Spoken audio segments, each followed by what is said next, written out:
doing? Looking forward to being in service this Sunday. We're going to have in-house services Saturday and Sunday, going back to a little more normal schedule. There's going to be some adjustments. We're going to be doing a little video about that. But looking forward to getting back together. But we've got some adjustments we have to make. If you go to chapter 20 of the book of Exodus, most folks know this is where you will find the Ten Commandments. And in that, the first commandment is this, and I just begin at the first chapter, but I don't want to talk to you about the commandment, about something else. And God spoke all these words, saying, I am the Lord your God, who brought you out of the land of Egypt, out of the house of slavery. You shall have no other gods before me. That's the first commandment. You shall not make for yourself a carved image, or any likeness of anything that is in heaven above, or that is in earth beneath, or that is in the water under the earth. Now here's where it really gets interesting. You shall not bow down to them or serve them. For I, the Lord your God, am a jealous God, visiting the iniquity of the fathers on the children to the third and the fourth generation of those who hate me, but showing steadfast love to thousands of those who love me and keep my commandments. Now, we have talked a lot here recently about training up children, about the importance of family and other things. Now, I don't know about you, but that text sounds a little bit unfair to me when you take it at face value. God says, I will visit the iniquities, or the sins, basically, of the fathers on the children to the third and the fourth generation. That don't sound fair, God, does it?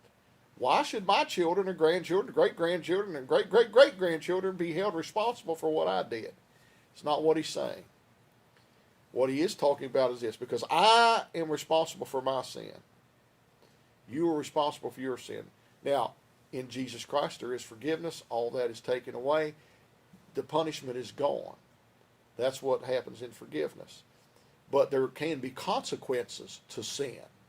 You know, again, if I rob the bank, God will forgive me for robbing the bank, but there are consequences to pay to society for robbing the bank or murder or whatever else. But what he's talking about is this, is each generation learns things. Each generation is taught by the preceding generation. If you teach and model to your children correctly, generally, your children will turn out well. There are outliers. There are people who have done everything they possibly could, and their children have rebelled. They have ended up on drugs, alcohol, in prison, or whatever. You can do everything the right way, and it's still not work out. It's, you know, everybody is different.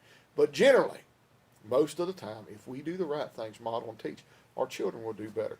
But if we don't, we will start a cycle that happens. Have you seen a lot of folks, a lot of times you will see people in their mug shots. They used to have a thing about mug shot Mondays back in Salisbury, and they would show all the mug shots from the Rowan County Sheriff's Department. And a lot of these people are very proud that they had their mugshot on there. And actually, this was a cycle. It was like, this is what we do. This is what my family does. Same thing. Have you seen cycles of poverty? Have you seen cycles of depression and other things? It is taught. It's learned. Maybe child abuse, other things. These things are taught. They're learned. And what he's talking about here is if you love God, you can break the cycle. I hate to break it to you, we all grew up in dysfunctional families. There is no normal family. I'm just sorry. I invite you to the club. I always thought I was the only one that grew up in a dysfunctional family until somebody said, welcome to the club. You grew up in a messed up family too. Welcome to the club, brother. But here's the thing. We have to break cycles. We have to break those things so as not to continue on. Maybe it's a family who has a cycle of poverty. For whatever reason, you can break that cycle. Maybe there has been abuse in the family that has continued on, and it's just become a normal thing. This is what we do. It doesn't have to be that way. You can break the cycle. Maybe it has been a thing where maybe there's been several generations who have had bad past and have gone to prison or whatever. Guess what? You can break that cycle with your children. That's what he's talking about. Love God. Do the right things and teach your children. We are paying a price for bad parenting in this nation. We are paying a price in our society, in our schools, in our churches, and in our civil society all over.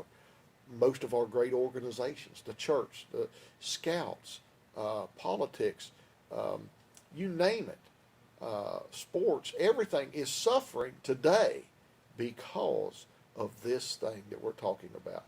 It is a cycle, and we can break that cycle. And I pray today that we would do that. But you also first have to admit that there is an issue, that there is a problem. You can't fix something if you don't admit you have a problem. If you have a flat tire, unless you're willing to admit you have a flat tire, you can't fix it. Again, I pray today that we would look at ourselves and break cycles that we have maybe started, because it'll go down to our children and then our grandchildren, our great-grandchildren. Let's break those things. I pray today that God will bless and keep